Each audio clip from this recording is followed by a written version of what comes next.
ஆன்மீகம் முத்தமிழில் நவரசத்தால் உண்டான ஆன்மீக ஆலயங்கள். கோபத்தால் உருவானது பழனிமலை. இதை இசைத்தமிழ் ஔவையார் பாடுவது: ஆறுவது சினம் கூறுவது தமிழ் அறியாத சிறுவனா நீ என்று பாடலில் பாடுவாங்க இசைத்தமிழில். விருப்பத்தால் உருவானது பிள்ளையார், உச்சி பிள்ளையார் நதிக்கரையோரம் அமைஞ்சு விருப்பத்தோடு உருவானது. வெறுப்பு என்ற முறையில் உருவானது திருச்செந்தூர். தூது மேல் தூது விட்டு வெறுப்பானதால் உருவான ஆலயம் திருச்செந்தூர். களிப்பு நாள் உருவானது ஸ்ரீரங்கம். அயோத்தியிலிருந்து விபீஷணன் கொண்டு வந்த பீடம் ஸ்ரீரங்கம். திருச்சியில் பிரதிஷ்டை செய்த விநாயகர் விளையாடலில் உருவானது ஸ்ரீரங்கம். களிப்பு நாள் உண்டானது. சந்தோஷத்தால் உருவானது குபேரம். அதாவது வெங்கடாச்சலபதி தெய்வமாகிய விஷ்ணு பகவானே நம்மிடம் கடன் வாங்கிய செல்வங்களை சேகரித்து இருக்கிறார் திருமணத்திற்கு என்று. சந்தோஷத்தில் குபேரன் உருவான ஆலயம் குபேரபதி.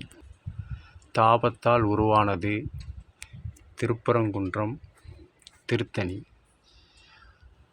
காந்தர்வ திருமணம், நிச்சயிக்கப்பட்ட இல்லற திருமணம். வள்ளியும் தெய்வானையும் அடைந்த திருச்செந்தூர் உருவானது திருப்பரங்குன்றம், திருத்தணி. இதையே இசைத்தமிழில் திருப்பரங்குன்றத்தில் நீ சிரித்தால் முருகா திருத்தணி மலை மீது எதிரொலிக்கும் என்பார். அதாவது திருப்பரங்குன்றம் முறைப்படி தெய்வானையை மணந்த இடம். அங்கே கணவன் மனைவி என்ற முருகனும் தெய்வானையும் பேசும்போது காந்தர்வ மனம் புரிந்த வள்ளி கோபம் உருவாள். இதை தான் திருத்தணி மலை மீது எதிரொலிக்கும். திருச்செந்தூரில் வேலாடும். திருச்செந்தூர் என்பது கோபத்தில் உண்டானது. திருச்செந்தூரில் வேல் என்றால் வள்ளி கோபம் புரியும் செயலை குறிக்கும் சொல். வள்ளி கோபத்தினால் உண்டானாலும் ஆனால் தெய்வானை மகன் என்று சொல்வதில்லை, வள்ளி மணவாளா என்று தான் கடலில் நீராடுவாங்க. இதைத்தான் திருப்பரங்குன்றத்தில் நீ சிரித்தால் முருகா திருத்தணி மலை மீது எதிரொலிக்கும். திருச்செந்தூரில் வேலாடும். கோபம் இருந்தாலும் வள்ளி கோவப்பட்டாலும் வள்ளியோட பேரை சொல்லி தான் வள்ளி மணவாளா என்று தான் சொல்கிறதுனால திருப்புகழ் பாடியே கடலாடும் என்பது ஆன்மீக முத்தமிழில் இசைத்தமிழில். சோகத்தினால் உருவானது திருப்பதி. லட்சுமி விஷ்ணுவின் விட்டம் பிரிந்த நாள் வலிமை குன்றி குபேரனிடம் கடன்பட்டு உருவான ஆலயம் திருப்பதி. சலிப்பினால் உருவானது நதிக்கரைகள். பூமகள் கங்காதேவி ஆலயம். நல்லதும் கெட்டதும் நதிநீரில் தான் கலக்கப்படுகிறது. இருந்தாலும் சலிப்புடன் அந்த நதிகள் புனித நீராக கருதப்படுவது. சலிப்பினால் உண்டானது நதிகள்.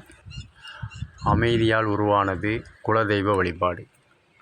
பாதுகாக்கவும் பராமரிக்கவும் இடர்பாடுகளை களையவும் உருவானது குலதெய்வ வழிபாடு. இதனால் மனதுக்கு அமைதி ஏற்படுகிறது. அமைதியால் உருவானது குல வழிபாடு. ஆன்மீக முத்தலில் அண்டத்தில் நடந்தது. இதேபோல் பிண்டத்திலும் நிகழும். பிண்டம் என்றால் ஆண் பெண் அர்த்தநாதீஸ்வரர் என்ற ஆண் பெண் கலந்தவர்கள் உடல் ரீதியாக உருவாகும் நகைப்பு என்ற நவரசம். சந்தோஷத்தால் தசைகள் வலுவடைகிறது. சோகத்தால் மன அழுத்தம் குறைகிறது. கோபத்தால் இரத்த அழுத்தம் கூடுகிறது. தாபத்தால் ஹார்மோன் சுரப்பிகள் மூலம் உடல்நிலை, தட்பவெப்பநிலை, இனச்சேர்க்கை மூலம், தாம்பத்தியம் மூலம் சமம் செய்யப்படுகிறது. களிப்பு நாள் இதயம் சமச்சீராக செயல்படுகிறது. மெஞ்ஞானத்தால் நரம்புகள் புதுமையான உணர்வுகளை தூண்டும். அமைதி என்றும் தியான வழிபாட்டினால் நரம்புகள், தட்பவெப்பநிலைகள் சமச்சீரடையும். மூளைகள் சமச்சீரடையும். இயக்கத்தால் புதுமையான செயல்திறன்களை வளர்த்து கொள்ள உணர்வுகளை தூண்டும். அறுசுவை உணவினால் பிண்டத்தில் ஏற்படும் மாற்றங்கள். துவப்பு சுவை இரத்தத்தை வலுவடையச் செய்கிறது. உப்பு என்னும் உவர்ப்புத் தொகை எலும்புகளை வலுவடையச் செய்கிறது. திதிப்பு என்றும் இனிப்புச் சுவை தசைகளை வலுவடையச் செய்கிறது. புளிப்புச் சுவையினால் வெப்பக்காற்று, குளிர்காற்று, கொழுப்புகள் உருவாக வகை செய்கிறது. கசப்புச் சுவையினால் நரம்பு மண்டலங்கள் வலுவடைகிறது. காரம் என்ற சுவையால் உமிழ்நீர் சுரக்கிறது. செரிமான உறுப்புகள் வலுவடையச் செய்கிறது. பிண்டத்தில் உறுப்புகள் பல, ஒன்றொன்றும் தனி, ஆனால் ஒன்றுக்கொன்று தொடர்புடையது. பித்தப்பை, கல்லீரல், நுரையீரல், பெருகுடல், இரைப்பை, மண்ணீரல், இதயம், சிறுகுடல், சிறுநீர்ப்பை, சிறுநீரகம், இதய உறை, முன்னிலை பெருக்கி. அண்டத்தில் நவக்கிரகங்களின் சுவை ஆன்மீக முத்தமிழில்.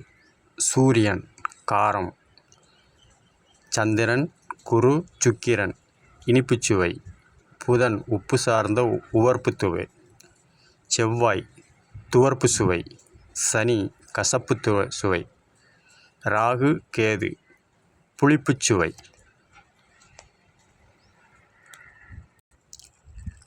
ஆன்மீக முத்தமிழில் உள்ள சுவைகளை வர்த்தகம் ரீதியாக மேலை நாட்டு கலாச்சாரப்படி ஆங்கிலத்தில் சொல்வதனால் அந்த சுவையின் தன்மை அறியாமல் குழப்பத்தில் சுவையின் தன்மையை கிடைக்கும் உயிர் சத்துக்களை மாத்திரை, டானிக் என்ற முறையில் ஆங்கிலத்தில் பயன்பட்டு வருகிறோம். எப்படி என்றால், ஆன்மீக முத்தமிழில் காரம், ஆங்கிலத்தில் அமிலத்தன்மை.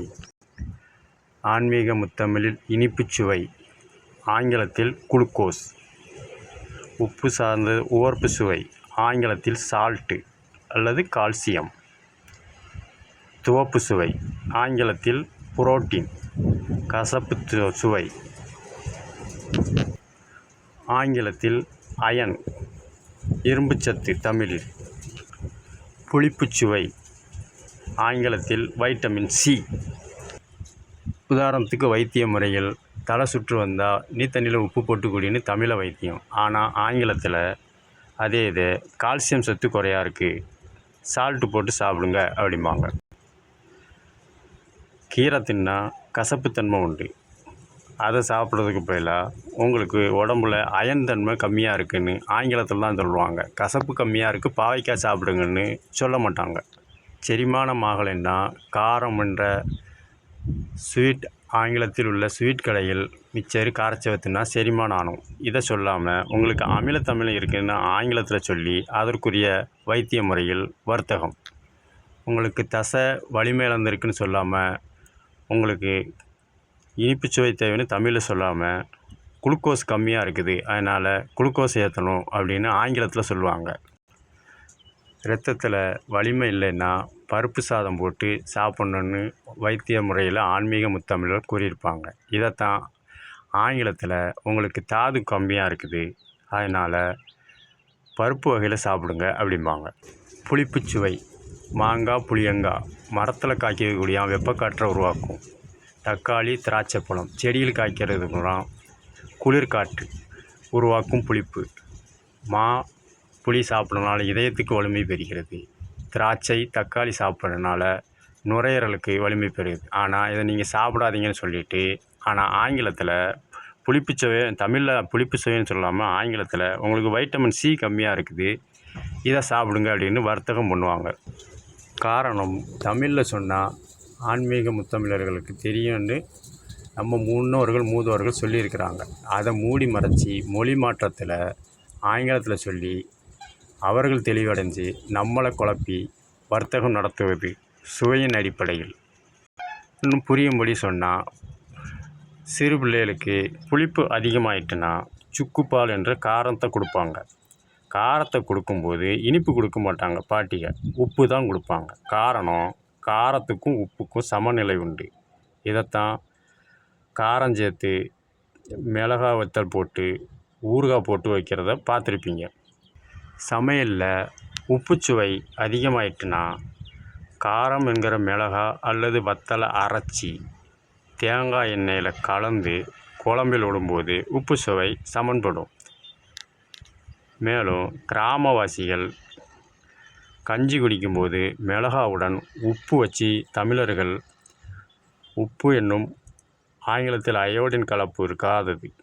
அதாவது அயோடின் உப்பு இல்லாமல் நம்ம தமிழகத்தில் உருவாகக்கூடிய தூத்துக்குடி வேதாரண்யத்தில் உப்பக்கூடிய உப்பு அயோடின் கலக்காத உப்பை வச்சு மிளகாவில் தொட்டுக்கிட்டு சாப்பிடுவாங்க. ஏர் உழவும் விவசாயிகள் உணவு பழக்கவழ வைத்திய முறை.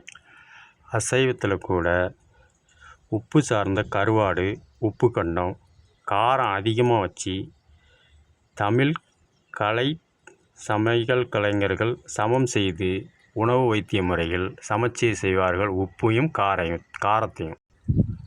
அசைவம் சமைக்கும் பொழுது குழம்பில் இனிப்பு சார்ந்த பட்டை, கிராம்பு, தேங்காய், ஏலம், முந்திரி கலவையில் இறைச்சியில் கசப்பு சுவையை இனிப்பு இணைத்து சமம் செய்வார்கள். இனிப்புக்கு கசப்பு. இனிப்பான பாயாசங்கள் வைக்கும்போது இனிப்பு சுவை அதிகமாயிட்டுனா அதை சமம் செய்ய சுக்குப்பொடி, கிராம்பு போன்றவை சேர்த்து இனிப்பு சுவையை சமம் செய்வார்கள் ஆன்மீக சமையல் கலைஞர்கள். நீர்ச்சத்து உடைய இஞ்சி, காரம் அதே இது சூரிய ஒளிப்பட்டு அது காஞ்சி சுக்காகும்போது கசப்புத்தன்மை வருது. காரமும் கசப்பும் சேர்ந்து சுவையின் மாற்றத்தினால் உடம்பில் தசைக்குரிய இனிப்பும் நரம்புக்குரிய கசப்பும் சேர்ந்து சமநிலைப்படுத்தும் ஆன்மீக முத்தமிழின் சமையல் கலைஞர்களின் வைத்திய முறை. துவர்ப்பு சுவையை சமம் செய்ய புளிப்பு சுவை, வாழைப்பூ, வாழைத்தண்டு, துவப்பு சுவை. இதை மூதாட்டிகள், முத்தமிழர்கள், சமையல் கலைஞர்கள் புளிப்பான பழையச்சோறில் உள்ள நீர்த்தண்ணி அல்லது கெட்டியான தயிர், புளிப்பான நீர்மோரில் பதப்படுத்தி சுவை மாறாமல் இருக்க ஆன்மீக தமிழனின் சமையல் கலைஞர்கள் பயன்படுத்துவார்கள் சமையலில். மேலும் பருப்பு துவப்பு சுவை. இதனை சமைத்து மறுநாள் பார்த்தால் புளிப்பு சுவையுடைய மாறும். அதாவது பூஞ்சாம்போல் புளிப்பு சுவை தென்படும். ஆக புளிப்புக்கு துவப்பு, இனிப்புக்கு கசப்பு, காரத்துக்கு உப்பு.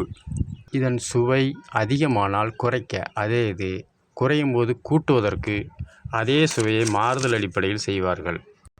இனிப்புச் சுவை அதிகமானால் துவப்பை சேர்க்க வேண்டும். புளிப்புச் சுவை அதிகமானால் காரம் சேர்க்க வேண்டும். உப்பு அதிகமானால் கசப்பு சேர்க்க வேண்டும்.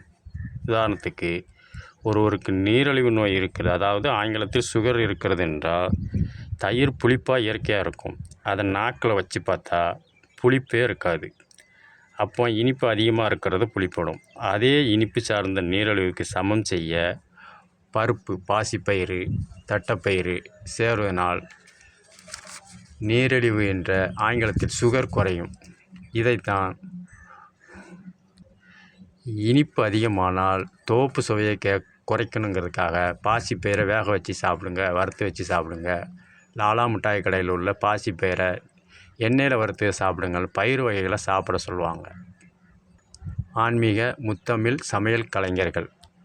மேலும் புளி, தேங்காய் கெட்டு போகாமல் இருக்க நம்ம முன்னோர்கள், ஆன்மீக முத்தமிழர்கள், பாட்டிகள் உப்பில் தேங்காயையும் புளியும் போட்டு பதப்படுத்தி வைப்பார்கள்.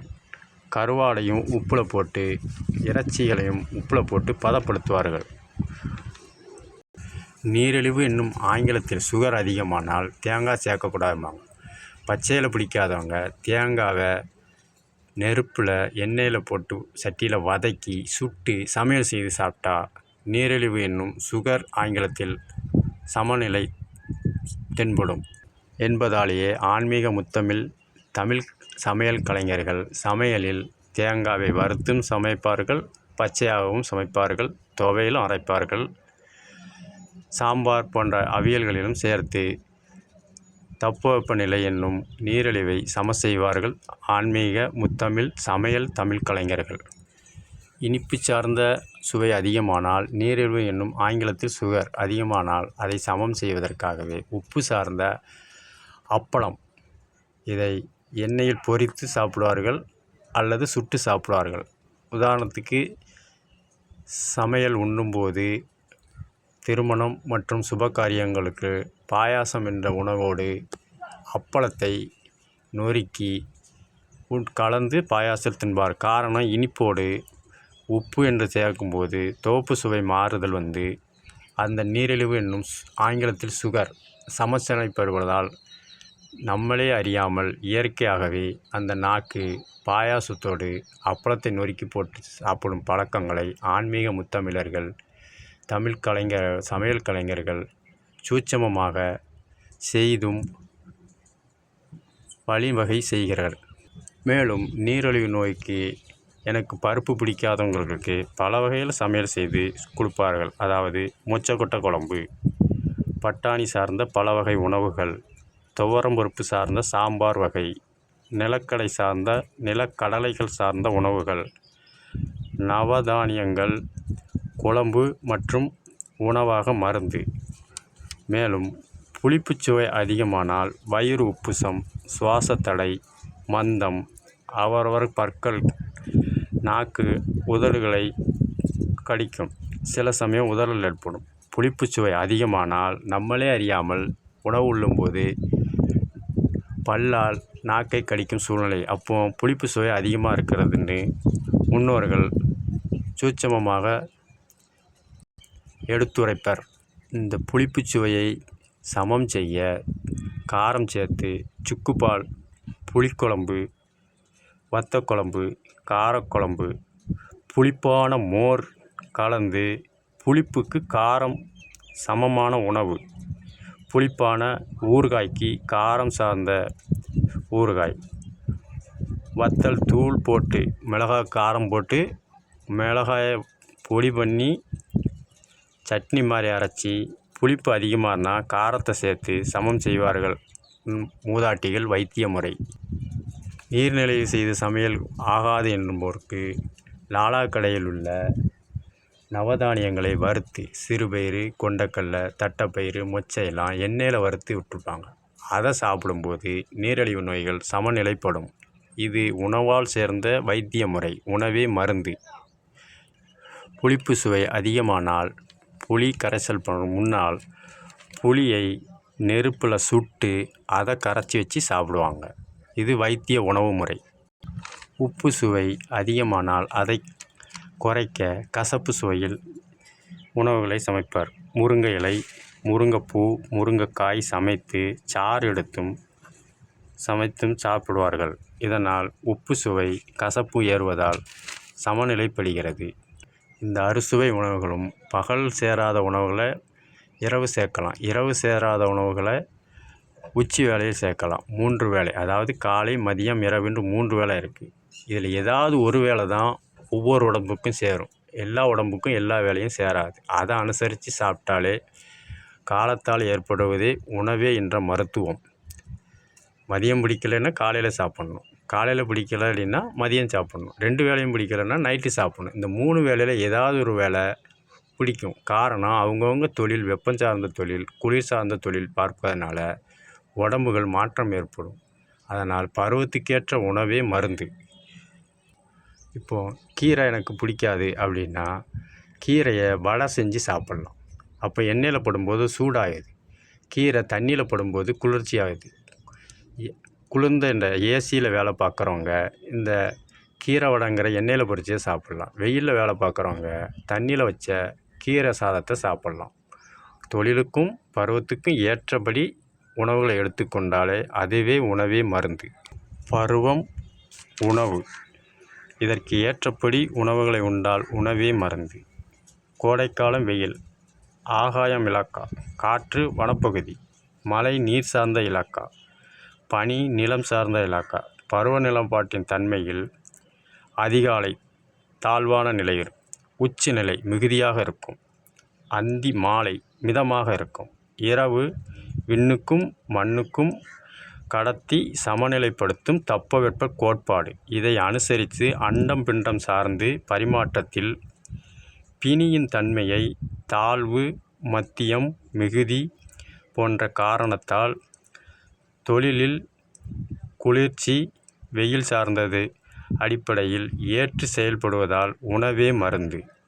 சராசரி அனைத்து ஆண் பெண் அர்த்தநாதீஸ்வரர் பாலினம் விகிதத்தில் 18 வகையான தொழில்கள் செய்கிறார்கள். இதையே 18 பட்டி என்பார்கள். இந்த 18 அடிப்படையில் சமையல்களும் 18 வகையில் ஒரு பொருள் பலசரக்கு மளிகையில் காய், கீரை, நவதானிய பருப்புகள் பல வகைகள் சுவைத்தன்மையிலும் பூவகை சுவைத்தன்மையிலும் மூலக்கூறுகளின்படி ஆன்மீக முத்தமிழன் சமையலை 18 என்ற அடிப்படையில் 18 வகையில் ஒரே காய்களை பலவிதமாக சமைத்தார்கள். அதை கோடை காலம், காற்றுக்காலம், மழைக்காலம், பனிக்காலம் கோட்பாடுபடி காலை, மதியம், மாலை, இரவு மூலக்கூறுகள் படியும் அவரவர் சரீரம்படி சேராது. மாறாக பிற 17 வகையான அடிப்படையில் கூட்டு, பொரியல், பச்சடி, குழம்பு, பொரிச்சது, அவிச்சது, பச்சை வகை என நாவின் சுவையின் தன்மையில் உடம்பு பிணிகளை மருந்தாக ஏற்று சமம் செய்யும். எப்படி என்பது வயோதிகள் மூதாட்டிகளுக்கு மட்டுமே ஆன்மீக தமிழ வரலாற்று முறையில் அனுபவ ரீதியால் கற்று அதை ஒரு உணவை 18 வகையாக சமைத்து நமக்கு உணவே மருந்து என்று வழங்கப்பட்டு வருகிறது. வாழைக்காய் சாப்பிடக்கூடாதும்பாங்க. ஆனால் வாழைக்காய் சாப்பிடக்கூடாதா, வாழைக்காவே சாப்பிடக்கூடாது என்பது தான் ஆன்மீக முத்தமிழரோட உணவே மருத்துவ முறை. அதாவது சமையலை வாழைக்காவை 18 வகையில் சாப்பிட்லாம். அதில் ஒவ்வொருத்தர் உடம்பு நிலையும் வெப்பம், குளிர், பருவம் அடிப்படையில் மாறுபடும். அதில் 17 வகை சேரும். 18வது ஒரே ஒரு வகை தான் சேராது. அது என்னதுன்னு கண்டுபிடிச்சி பருவ நிலத்துக்கு அப்புறம் அந்த உணவை மட்டும்தான் தவிர்க்கணும். மற்றபடி வாழைக்காய் சேர்க்கணும். காரணம், வாழைக்காய் துவப்பு சுவை, துவப்பு ரத்தம் ஊறுறதுக்கு வலிமை செய்கிறது. வாழைக்காய் சேரலைன்னா இரத்தத்தில் மாற்றங்கள் ஏற்படும். அப்படி உணவு முறையை வாழைக்காய் வச்சு 18 முறையில் செஞ்சது உதாரணத்துக்கு சொல்கிறேன். இதே மாதிரி அவரைக்காய், கத்திரிக்காய், வாழைக்காய், உருளைக்கிழங்கு, தக்காளி, சீனரைக்காவும் 18 வகையில் சேர்ப்பாது. இதே அடிப்படையில் ஆன்மீக தமிழர்கள் சமையல் கலைஞர்களை கேட்டு நீங்கள் தெரிஞ்சுக்கணும். உதாரணத்துக்கு வாழைக்காவை மட்டும் சொல்கிறேன். 1. வாழைக்காய் புட்டு. 2. அவியலில் போடப்படும் வாழைக்காய். 3. பொரியலில் போடப்படும் வாழைக்காய். 4. வாழைக்காய் கூட்டு. 5. சாம்பாரில் போடுற வாழைக்காய். 6. வாழைக்காய் பச்சி. 7. வாழைக்காய் தொக்கு. 8. வாழைப்பழம் வடை, முழுசாக போடுற வடை. 9. வாழைப்பழம் சிப்ஸு. 10. வாழைக்காயில் போடக்கூடிய எண்ணெயில் பொரிக்கக்கூடிய ஆங்கிலத்தில் சிப்ஸு, வாழைக்காய் சிப்ஸு. 11. வாழைக்காவை வத்தல் போட்டு பொரித்து சாப்பிட்றது, சூரிய ஒளியில் பட்டு. 12. வாழைக்காவை பச்சடி செய்வார்கள். 13. அசைவம் சார்ந்த கருவாட்டு குழம்பில் போட்டு வாழைக்காவை சேர்ப்பார்கள். 14. மீன் குழம்பில் வாழைக்காய் சேர்ப்பார்கள். 15. வாழைப்பழம். 16. இடி சாம்பாரில் போடக்கூடிய வாழைக்காய். 17. கூட்டாஞ்சோறில் போடக்கூடிய வாழைக்காய். 18. அசைவ மீன் கருவாடு போடும் முன் கொதிக்குழம்பு. அதாவது அசைவத்தில் மீன் குழம்புக்கும் கருவாட்டு குழம்புக்கும் மீனையும் கருவாடையும் போடுறதுக்கு முன்னால் பலவிதமான மசாலாக்கள், அதாவது வாழைக்காவும் போட்டு வேக வைப்பாங்க. அப்போ கருவாடு போடுறதுக்கு முன்னால், மீன் போடுறதுக்கு முன்னால் அந்த கொதிக்கிற குழம்ப கோரி வைப்பாங்க. இதுக்கு பேர் ஆன்மீக தமிழர்கள் நம்ம பாட்டிக்கிட்ட கேட்டால் தெரியும், கொதிக்குழம்பு அப்படிம்பாங்க. காரணம், மீன் கருவாடு அசைவக்காரம் சேர்க்க மாட்டாங்க. அவங்களுக்கு இந்த வாழைக்காய் சேர்கிற சத்து கிடைக்கும். அதனால் மீன் கருவாடு கொதிக்கிற குழம்புக்கு போடுறதுக்கு முன்னால் கொதிக்குழம்புன்னு கோரி வைப்பாங்க. இது 18வது வகை. கொதிக்குழம்பு கோரிக்கிட்டு அதுக்கப்புறம் கருவாடு மீனுங்கிற போட்டு கருவாட்டு குழம்பு மீன் குழம்புன்னு வைப்பாங்க. இப்படி 18 வகையில் வாழைக்காவை சமையல் செஞ்சு சாப்பிடுவார்கள். இதில் ஏதாவது ஒன்று தான் பிடிக்காது. அதுவும் மழை, கோடை, பனி, காற்று இந்த பருவ அடிப்படையில் மாறுபடும். இன்றைக்கி சேர்ந்த வாழைக்காய் பொரியல் இன்னொரு பருவத்தில் சேராது. ஆனால் மற்றொரு பருவத்தில் சேர்க்கும். அதை அனுசரித்து 17 வகையை சேர்க்கலாம். 18ங்கிற ஒரே ஒரு வகை தான் சேராது. இதைத்தான் வாழைக்காய் சேராதா, வாழைக்காவே சேர்க்கக்கூடாதா என்று ஆன்மீக முத்தமிழர்கள் சொன்னார்கள். 17 வகையில் சமைச்சி செஞ்சு சாப்பிட்லாம். ஆனால் ஒன்று தான் சேராது. அது என்னன்னு அவங்கவுங்க தொழில் சார்ந்த அடிப்படையில் தான் தெரியும்.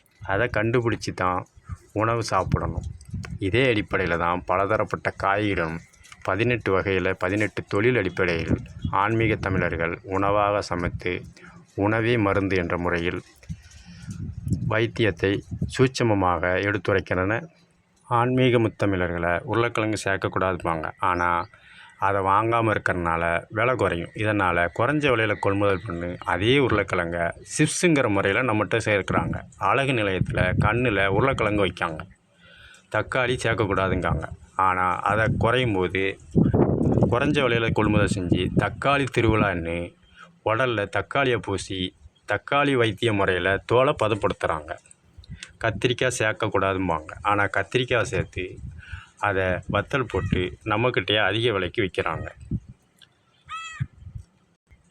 ஆகையினால தான் எந்த இதையும் 18 வகையில் சமைச்சு ஏதாவது ஒன்று வேணால் ஒதுக்கலாமே தவிர மற்ற 17 வகையும் அவரவர் தொழில் சார்ந்து சேரும்.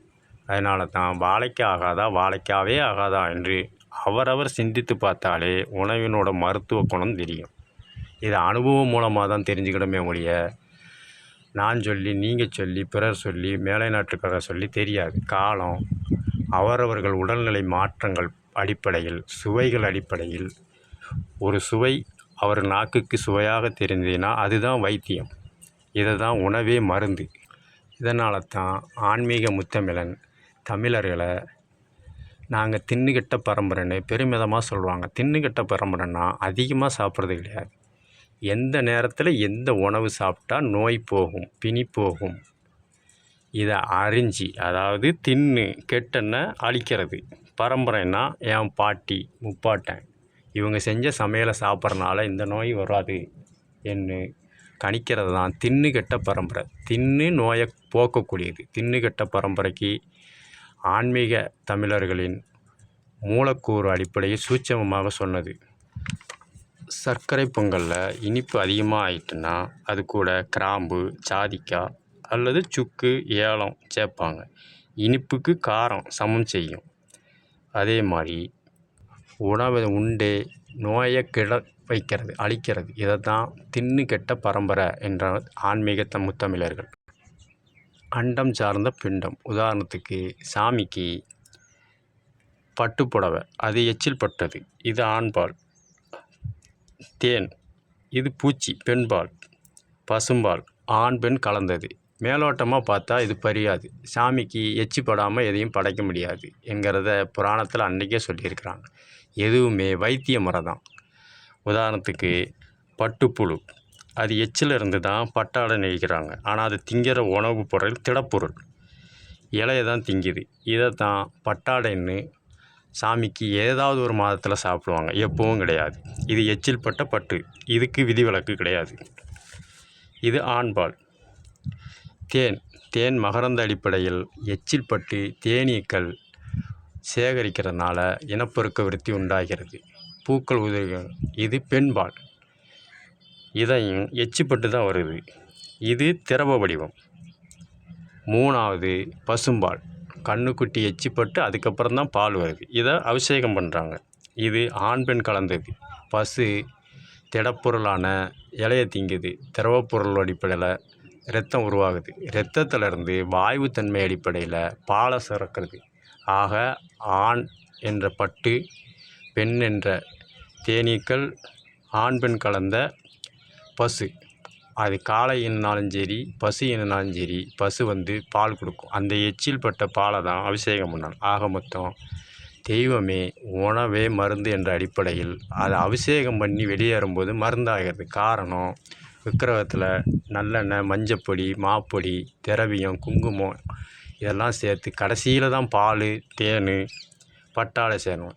இதை நம்ம பிரசாதமாக வாங்கும்போது கலவை முறைகள் நல்லெண்ணெய், மஞ்சப்பொடி, மாப்பொடி, திரவியம், விபூதி, சந்தனம் இதெல்லாம் மருத்துவ குணம் கலக்கும்போது சமநிலையில் உடம்பில் உள்ள தட்பவெப்ப நிலைகள் உணவே மருந்து என்ற அடிப்படையில் ஆன்மீக முத்தமிழில் வழிபாட்டு முறையில் கடைபிடிக்க ஆச்சார முறையில் கடைபிடிக்கப்படுகிறது. நவக்கிரகங்களும் அறுசுவைகளும். கிரகம் செவ்வாய். சுவை தோற்பு. பஞ்சபூதத்தில் நீர்த்தன்மை. தாது அடிப்படையில் துவப்பு. துவப்பு என்னும் பருப்பு வகை வாழைக்காய் உருளைக்காய் சேர்க்கறனால இரத்தம் வலுவடையும். இதைத்தான் செவ்வாய்க்குள்ள சுவை துவப்பு இரத்தம். இது நீர்த்தன்மை சார்ந்தது. இனிப்பு. கிரகம் சந்திரன் குரு சுக்கிரன். இது தசை வளர்றதுக்கு தேவைப்படுகிறது. இது நீர்த்தன்மையில் பஞ்சபூதங்களில் சேர்க்கப்படுகிறது. நாம் இனிப்பு சேர்க்கறனால தசை வளருது. உதாரணத்துக்கு சிறு பிள்ளைகளாக இருக்கும்போது அதிக அளவில் இனிப்புக்குத்தான் குழந்தைகள் உண்ணும். ஆணாக இருந்தாலும் சரி பெண்ணாக. காரணம் சதை வளர்கிறதுக்கு இனிப்பு சுவை தான் தேவைப்படுது. அதனால தான் அதை அடிக்கடி இனிப்பு சுவை கேட்டு வாங்கி சாப்பிடுது. உப்பு புதன் சார்ந்தது. எலும்பு பல் வளர்ச்சிக்கு தேவைப்படுது. பஞ்சபூதத்தில் நிலம் சார்ந்தது. உப்பு சுவை குறையும் போது மூளையில் பட்டு உணர்ச்சிகள் தூண்டப்படும். இதைத்தான் உப்பிட்டவரை உள்ளளவு நிலை என்பார்கள். உப்பிட்டறோன்னா உப்பு எவ்வளோ தூரம் உடம்புல இடறமோ அந்த அளவுக்கு தான் நினைவாற்றல்கள் தொடரும். உப்பை என்னைக்கு குறைச்சமோ மறதிங்கிற வியாதி வந்துடும். உப்பு தேவைப்படுது. அதைத்தான் உப்பு இட்டவரை. உப்புன்னா எல்லாரும் போடுற உப்பு கிடையாது. உப்பு இட்டவரைனா உப்பு உடம்புல இட்ட வரைனா எது வரைய சேர்க்கிங்களோ அது வரையில் தான் ஒவ்வொருத்தருக்கு ஞாபக சக்தி இருக்கும். அது நம்ம தமிழ்நாட்டில் விளையக்கூடிய உப்பு. அயோடின் கலந்த உப்பு கிடையாது. உப்பு இட்டவரை உள்ள அளவுனா மறதி இல்லாமல் இருக்கும். உப்பை குறைச்சிட்டிங்கன்னா மறந்துடும். இப்போ எல்லாருக்கும் அதிக அளவு உப்பு சேர்க்கறதுனால மறதி ஏற்படுது. இது நிலம் சார்ந்த பஞ்சபூதங்களில் உப்பு நிலத்தில் விளையக்கூடியது. இதைத்தான் உப்பு சுவையை புதனுக்கு சொல்கிறாங்க. இதையத்தான் இயற்தமிழில் உப்பு இட்டவரை உள்ள அளவு நினை. உள்ளம்னா நினைவாற்றல். உப்பு எவ்வளோ தூரம் உடம்புல இருக்கோ சமமாக இருக்கோ அந்த அளவுக்கு தான் நமக்கு ஞாபகம் இருக்கும். உப்பை குறைச்சிட்டோம்னா ஞாபகம் மறந்துடும். அதனால தான் இப்போ உப்பு சேர்க்காதவங்க போகிறான் எனக்கு எல்லாம் மறந்து போயிடுதுங்காங்க.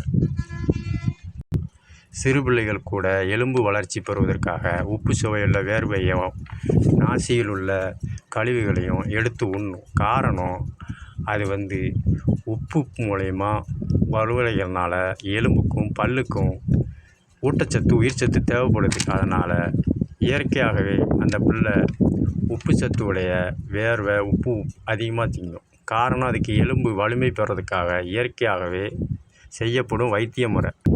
இதைத்தான் ஆன்மீக தமிழர்கள் எலும்பையும் பல்லையும் உப்பு நொறுக்கின மாதிரி நொறுக்கி போடுவேன் என்று இயற்தமிழில் சொல்வார். காரணம் எலும்புக்கும் பல்லுக்கும் தொடர்புடையது. இதனால தான் உப்பு நொறுக்கின மாதிரி எலும்பையும் பல்லையும் நொறுக்கி போடுவேன் என்று இயற்தமிழில் சொல்லுவாங்க. புளிப்பு சுவை கொழுப்பு. பஞ்சபூதத்தில் காற்று. கிரகங்களில் ராகு கேது.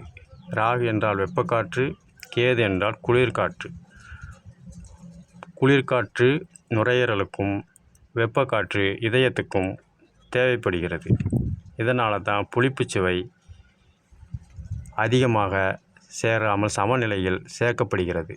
இதையே ஆன்மீக முத்தமிழர்கள் இயற்தமிழில் புளிச்ச காற்று மாதிரி எப்பவும் சொன்னதையே சொல்லிகிட்டு இருக்காதண்டு புளிப்பையும் காற்றையும் ஒப்பிட்டு சொல்வார்கள்.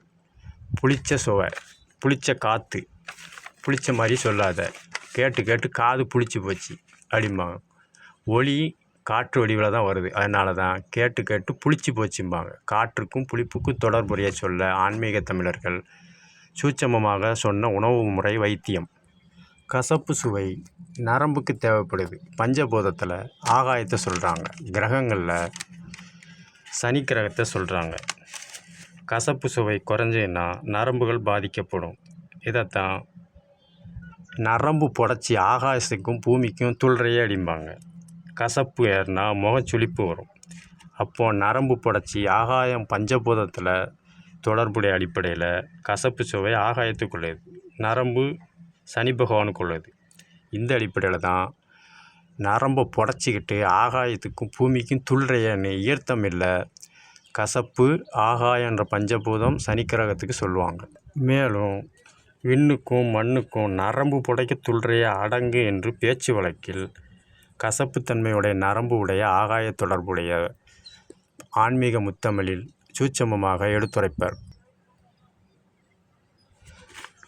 காரம், சுவை, பிண்டத்தில் உமிழ்நீர், பஞ்சபூதத்தில் நெருப்பு, கிரகத்தில் சூரியன். ஒரு உணவு உண்ணும்போது நெருப்பு பட்டாலும் சரி, சூரிய கதிர்வீச்சு பட்டாலும் சரி, கார உணவு சாப்பிடும்போது உடம்புல வேர்வை சுரக்கும். அப்போ காரம், நெருப்பு, உமிழ்நீர் சுரக்கும். சூரியன் வெப்ப கதிர் பட்டாலும் இருக்கும். அதனால தான் காரத்துக்கும் உமிழ்நீரத்திற்கும் தொடர்புடையது. சூரியன் எப்படி செரிமானம் உண்டு பண்ணுதோ அதே மாதிரி ஆண் பெண் அர்த்தநாதீஸ்வரர் உடம்புல உமிழ்நீர் சுரந்தால் தான் செரிமான உணவுகள் வேலை செய்யும். இதைத்தான் காரம் சேர்க்க சொல்லுவாங்க.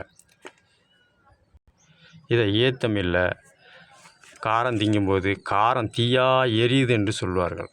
காரம் என்ற சுவை தீயானா நெருப்பாக எரியுது என்று சொல்வார்கள். இது காரம், உமிழ்நீர், நெருப்பு அடிப்படையில் ஆன்மீக முத்தமிழில் நவக்கிரகங்களும் அண்டமும் பிண்டமும் சார்ந்த வேற்றுமையில் ஒற்றுமை என்ற அடிப்படையில் அறுசுவையும் சூட்சமமாக எடுத்துரைப்பர் வைத்திய முறையில்.